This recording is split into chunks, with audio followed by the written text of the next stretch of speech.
Sierra Nevada Corporation performed its first approach and landing free flight test of the Dream Chaser spacecraft October 26th.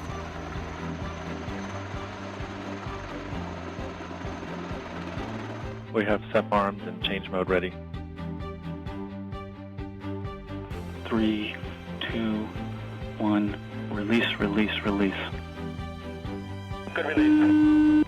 The vehicle successfully released from its carrier aircraft, an Erickson air crane helicopter, as planned at approximately 11:10 a.m. Pacific.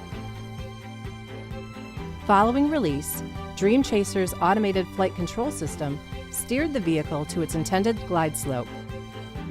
The vehicle adhered to the designed flight trajectory throughout the flight profile.